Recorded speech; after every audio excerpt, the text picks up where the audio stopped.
요한복음 17장은 예수님의 겟세마네 기도입니다. 11절부터 예수님은 마지막으로 제자들을 위해서 기도하신 내용이 담겨 있어요. 그러니까 제자들을 위한 예수님의 마지막 고별 기도였어요. 근데 제자들만을 위한 기도가 아니었어요. 본문 20절 말씀을 보면 내가 비옵는 것은 이 사람들만 위함이 아니요, 다시 말해서 제자들만을 위함이 아니요, 또 그들의 말로 말미암아, 제자들의 말로 말미암아 나를 믿는 사람들도 위함이니 라고 말씀하고 계세요. 그러니까 제자들을 통해서 앞으로 예수님을 믿게 될 사람들을 위해서도 기도하신다는 것이지요. 그러니까 제자들만을 위해서 기도한 것이 아니라 오늘 예수님을 믿고 있는 우리들을 위해서도 기도하신 것이지요. 예수님은 기도 중에 세상이라고 하는 단어를 요한복음 17장에 17번이나 사용하고 있습니다.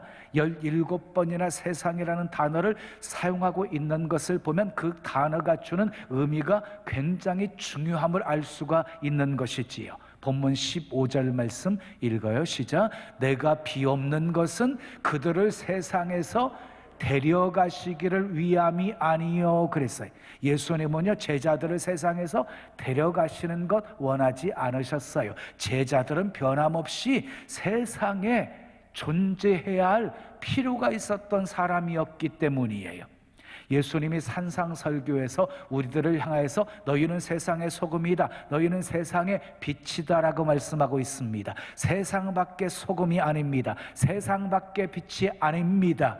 빛과 소금이 필요한 곳은 세상이라는 것입니다. 그러므로 그리스도인의 삶의 무대는 세상입니다. 자, 그리스도인의 삶은 세상과 떨어져서는 생각할 수가 없는 것입니다. 자, 요한복음의 중요한 요절이 요한복음 3장 16절이지요. 그 말씀 또한 세상을 하나님께서 사랑하셨다는 내용이에요. 그러니까 하나님은 세상을 사역의 현장으로 보신 거예요. 사역의 무대로 보신 거예요. 그러므로 우리는 예배를 통해서 힘을 얻고 도전을 받은 후에 세상을 향해서 나아가야 하는 것입니다. 그리스도인의 삶의 무대는 세상이기 때문입니다. 자, 그러면 세상 속의 그리스도인은 어떻게 살아야 할까요? 세상 속의 그리스도인은 어떻게 살아야 할까요? 첫째, 따라 합시다. 소속이 분명해야 합니다. 본문 14절과 16절에 동일한 말씀을 반복하고 있어요. 내가 세상에 속하지 아니함같이 그들도 세상에 속하지 아니하였다. 여기에 나오는 그들은요, 제자들을 가리키고 우리 그리스도인들을 가리키는 내용입니다. 그리스도인은 세상에 살고 있지만 세상에 속하지 않았다고 말씀하고 있습니다. 세상에 속하지 않았다는 말이 무슨 뜻입니까? 구별되었다는 것입니다. 여러분 아십니까? 소금은 바닷물에서 취해왔기 때문에 바닷물에 들어가잖아요. 그러면 금방 녹는 속성이 있습니다. 보통 물에다가 소금을 넣잖아요. 그럼 빨리 안 녹아요. 막대기로 휘 저어야지만이 소금물이 녹거든요. 그런데 바닷물에 소금이 들어가잖아요. 금방 녹아버려요. 우리 그리스도인도 마찬가지예요. 그리스도인들은 세상이라고 하는 바다에서 취해진 소금과 같은 존재입니다. 그래서 세상과 가까이 접하게 되어지잖아요. 그러면 금방 옛 모습으로 돌아가 버려요. 이게 소금의 속성과 똑같은 거예요. 이것은 오래 묵은 소금이나 금방 방금 채취한 소금이나 매 한 가지입니다. 그러므로 그리스도인이 세속화되어지는 것은요, 금방이에요. 금방이에요. 그러므로 우리는 늘 조심하셔야 돼요. 그리고 세상의 바다에 빠지지 않도록 영적으로 깨어 있어야 하는 것이에요. 육신의 정욕, 안목의 정욕, 이생의 자랑, 그리고 온갖 세상 유혹들을 경계하셔야 합니다. 조심스럽게 자신을 살피면서 구별됨을, 거룩함을 유지하기 위해 힘써야 합니다. 요한복음 15장 19절에 너희는 세상에 속한 자가 아니요라고 말했어요. 그럼 우리가 세상에 속한 자가 아니면 어디에 속한 자라는 것입니까? 요한복음 8장 47절은 하나님께 속한 자다라고 말씀하고 있어요. 또 빌립보서 3장 20절을 보면 우리의 시민권은 하늘에 있는지라 라고 말씀하고 있어요. 그러니까 요한은 말하기를요, 우리는 세상에 속한 자가 아니다, 하나님께 속한 자이다 라고 말하고 있고, 그리고 사도 바울은 우리의 시민권은 하늘에 있다 라고 강조하고 있습니다. 그러므로 우리는 세상에 살아도 세상 소속이 아닙니다. 세상의 주민등록을 가지고 있어도 우리는 하나님께 속한 자입니다. 우리의 시민권은 하늘에 있습니다. 그래서 세상이 우리를 미워한다고 말씀합니다. 본문 14절 말씀 읽어요. 시작. 내가 아버지의 말씀을 그들에게 주었사오매 세상이 그들을 미워하였사오니 이는 내가 세상에 속하지 아니함같이 그들도 세상에 속하지 아니함으로 인함이니이다 그랬어요. 세상이 왜 우리를 미워한다고 합니까? 우리가 세상에 속하지 아니하였기 때문에 미워한다는 것입니다. 자기들과 신분이 다르기 때문에 미워한다는 것입니다. 여러분, 베드로전서 2장 9절에 나오는 놀라운 선언을 들어보십시오. 너희는 택하신 족속이요 왕같은 제사장들이요 거룩한 나라요 그의 소유가 된 백성이니. 얼마나 멋있습니까? 우리가 바로 이런 영광스러운 존재라는 것입니다. 그래서 세상이 우리를 미워한다는 것입니다. 자기들과 신분이 다르기 때문에 미워한다는 것입니다. 요한복음 15장 18절 19절에 보면 세상이 너희를 미워하면 너희보다 먼저 나를 미워한 줄을 알라.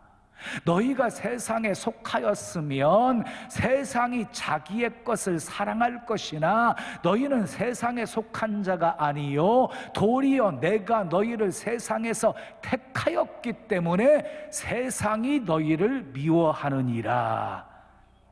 제자들이 세상에 속한 사람들이었다고 한다면 세상이 제자들을 사랑했을 것입니다. 근데 세상에 속하지 아니하였기에 세상이 미워한다고 말씀하고 있는 거예요. 그런데 여러분, 제자들만 미워하고 우리들만 미워하는 것이 아니에요. 우리들을 미워하기 전에 먼저 예수님을 미워한 것이라고 말씀하고 있습니다. 어둠은 빛을 싫어합니다. 어둠은 빛을 미워합니다. 왜냐하면 빛이 있는 곳에 어두움은 다 사라지기 때문입니다. 사랑하는 여러분, 소속을 분명히 하십시오. 우리는 하나님께 속한 자입니다. 하늘의 시민권을 가진 자입니다. 하나님이 택하신 족속입니다. 왕같은 제사장입니다. 거룩한 나라입니다. 하나님의 소유된 백성입니다. 신분에 걸맞게 사십시오. 세상 사람들 따라가지 마십시오. 비슷하게 살지도 마십시오. 그런데 안타깝게도 불행하게도 믿는다고 하면서도 세상 사람들 비유 맞추면서 그들과 비슷하게 살아가려고 하는 사람들이 적지 않게 많습니다. 그런 모습을 볼 때 세상 사람들은 겉으로는 환영하겠지요. 야, 너는 믿는다고 하면서도 정말 융통성 있구나. 그런데 여러분, 속으로는 어떨까요? 겉으로는 환영하지요. 그러나 속으로는 멸시합니다. 우습게 여깁니다. 네가 예수 믿는다고 해도 나와 다를 바 하나도 없잖아 라고 생각합니다. 그러나 반대로 우리가 하나님의 백성답게 하나님께 속한 자답게 살려고 애를 쓰면 세상은 겉으로 우리를 미워하고 핍박할 수 있어도 속으로는 우리를 인정합니다. 우리를 다르게 생각합니다. 그러므로 소속을 분명히 하십시오. 우리는 세상에 속한 자가 아닙니다. 하나님께 속한 자입니다. 크게 아멘. 소속 분명히 하세요. 두 번째 따라해요. 거룩해야 합니다. 본문 15절 말씀 함께 읽어요. 시작. 내가 비옵는 것은 그들을 세상에서 데려가기를 위함이 아니요 다만 악에 빠지지 않게 보전하시기를 위함이니. 예수님은 제자들이요 악에 빠지지 않기를 기도하고 계세요. 악에 빠지지 않기를. 악에 빠지게 되어지면 세상처럼 되는 것을 의미하는 거예요. 악에 빠진다고 하는 것은 그냥 세속화되어지는 것을 의미하는 거예요. 세상의 가치관에 빠지게 되어지고 세상에 좋아하는 것을 나도 좋아하게 되어지고 세상이 관심 갖고 있는 것을 나도 관심 갖고 있는 것을 세상에 빠졌다, 악에 빠졌다라고 말하는 것이에요. 그러므로 악에 빠지지 않는 것이 거룩입니다. 거룩이 무엇입니까? 구별입니다. 구별된 삶을 거룩이라고 하는 것입니다. 그러면 어떻게 하면 우리가 거룩하게 살 수가 있는 것입니까? 17절 말씀 함께 읽어요. 시작. 그들을 진리로 거룩하게 하옵소서. 아버지의 말씀은 진리이니이다. 우리가 세상에 살면서도 세상에 세속화되어지지 않고 거룩함을 유지할 수 있는 비결은 오직 진리로 거룩하게 될 수 있다는 거예요. 그 진리는 아버지의 말씀입니다. 그래서 예수님은 제자들을 위해서 간절히 기도하십니다. 그들을 진리로 거룩하게 하옵소서. 예수님은 요한복음 16장 33절에서 세상을 이기셨다고 말씀합니다. 세상에서는 너희가 환난을 당하라 담대하라 내가 세상을 이기었노라 하시니라. 예수님이 세상을 이기셨다고 하는 말은요, 죄에 물들지 아니하고 거룩함을 유지하셨다는 말씀이에요. 죄에 물들지 않고 거룩함을 유지했다는 말이에요. 성경을 보면 세상에 살면서도 세상에 속하지 않고 세상을 이긴 사람들이 있습니다. 대표적으로 다니엘과 세 친구입니다. 그들은 바벨론이라고 하는 세상에서 살게 되었습니다. 바벨론은요 이방 국가였습니다. 이스라엘 나라에는 원수 나라였습니다. 그런데 그 세상이라는 바벨론에 살면서도 이 다니엘과 세 친구는요 하나님의 사람답게 구별된 삶을 삽니다. 죽을지언정 당당하게 하나님의 사람임을 굽히지 않습니다. 결국 어떻게 되었어요? 하나님이 그들을 높이시고 그들을 통해서 영광을 받으십니다. 거룩이 능력입니다. 자, 세 번째 따라 하겠어요. 하나가 되어야 합니다. 본문 11절 끝부분 말씀 읽어요. 시작. 우리와 같이 그들도 하나가 되게 하옵소서. 또 21절 22절 말씀 함께 읽어요. 시작. 세상으로 아버지께서 나를 보내신 것을 믿게 하옵소서. 내게 주신 영광을 내가 그들에게 주었사오니 이는 우리가 하나가 된 것 같이 그들도 하나가 되게 하려 함이니이다. 그래서 예수님이 제자들을 위해서 간절히 마지막으로 기도하실 때에 우리가 하나 되어진 것 같이 제자들 또 하나가 되어지기를 기도하고 계세요. 제자들이 하나가 되어지는 것이 얼마나 중요했으면 예수님과 하나님 아버지가 하나가 되어진 것 같이 제자들도 하나가 되어지기를 기도한 것이에요. 우리는 하나가 되어야 합니다. 어떻게 하나가 될 수 있을까요? 예배 드리는 일에 하나가 되어야 합니다. 기도하는 일에 하나가 되어야 합니다. 찬송하는 일에 하나가 되어야 합니다. 봉사하는 일에 하나가 되어야 합니다. 선교하는 일에 하나가 되어야 합니다. 전도하는 일에 하나가 되어야 합니다. 선한 일에 하나가 되어야 합니다. 초대교회 성도들은 하나가 되었어요. 하나가 되었어요. 함께 모여 기도하고 함께 모여 찬송하고 함께 모여 말씀 듣고 함께 모여 교제하고 함께 모여 사랑을 나누었습니다. 그 결과 온 백성에게 칭송을 받게 되었고 날마다 구원받는 수가 더해지는 교회가 된 것입니다.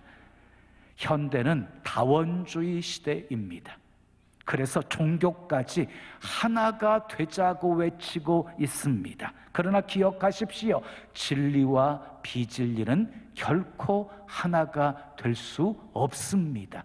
교회와 세상은 결코 하나가 될 수 없습니다. 교회와 세상은 분명히 구별되어져야 합니다.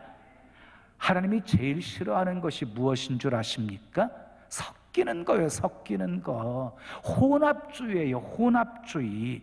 이것도 좋고 저것도 좋다는 식의 생각은 잘못된 것입니다. 어느 조찬기도에서요, 어떤 스님이 기도를 하게 되었는데 마지막 을을요 이렇게 마쳤어요.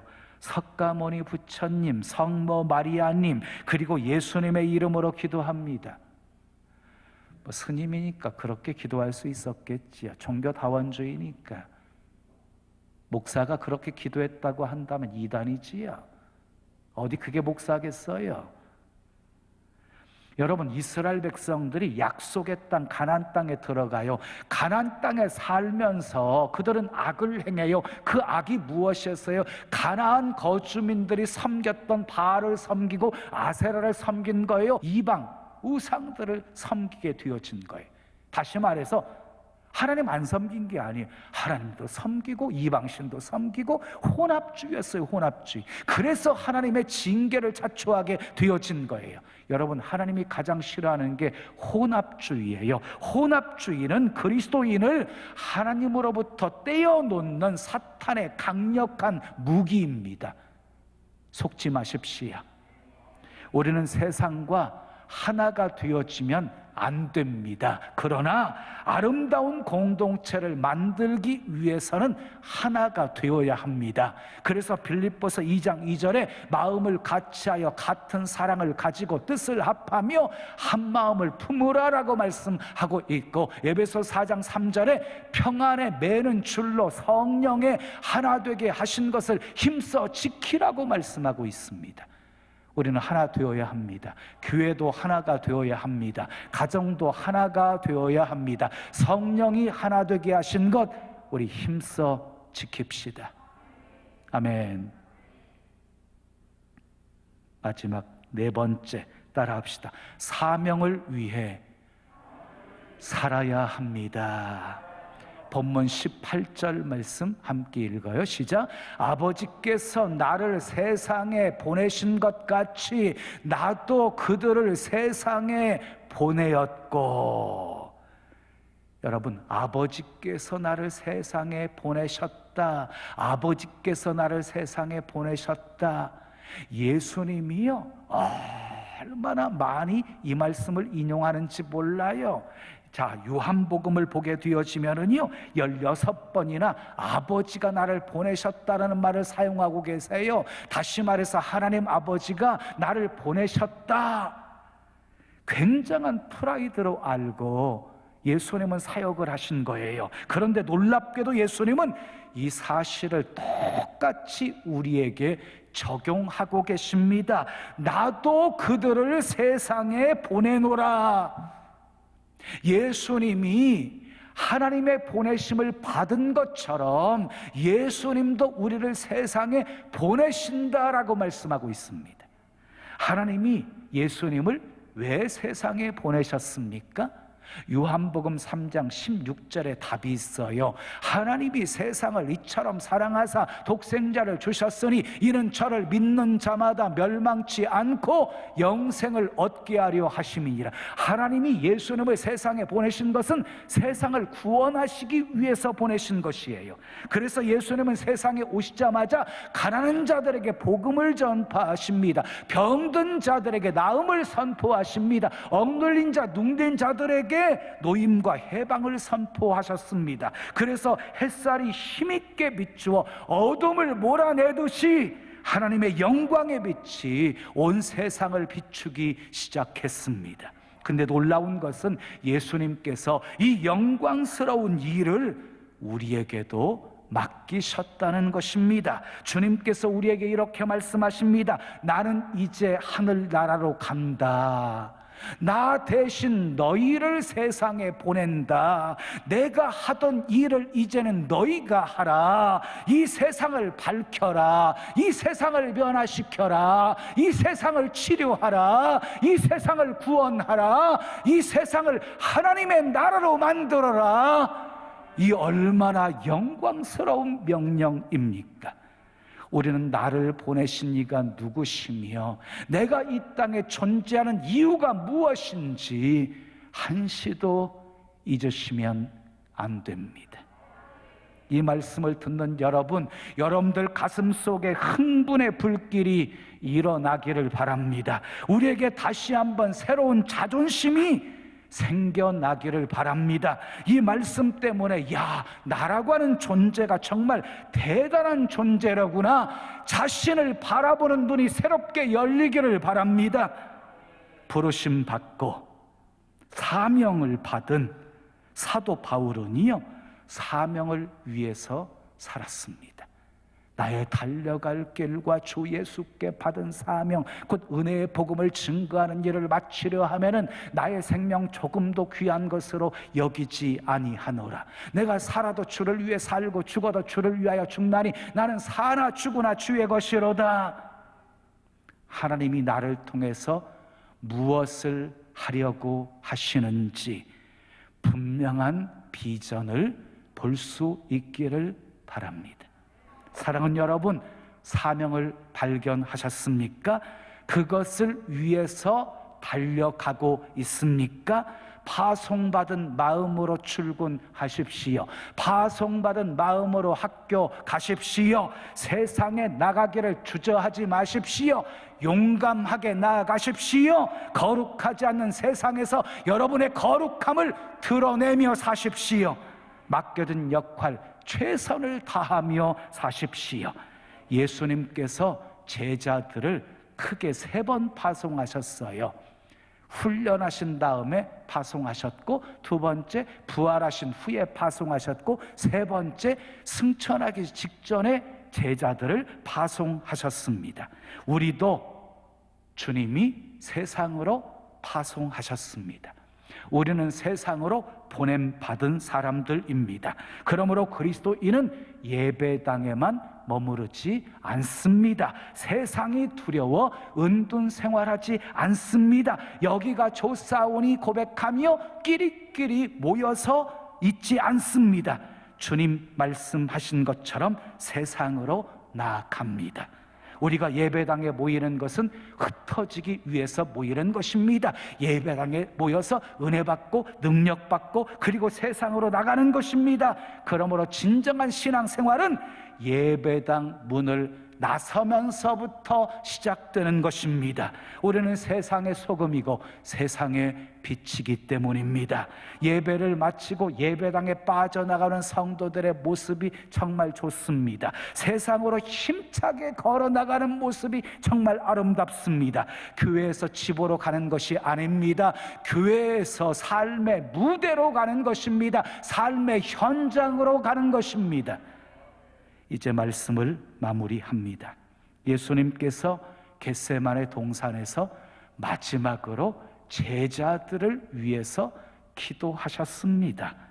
악에 빠지지 않기를, 진리로 거룩하게 되어지기를, 하나가 되어지기를, 사명을 위해 살기를, 그것이 제자들을 향한 예수님의 바람이었어요.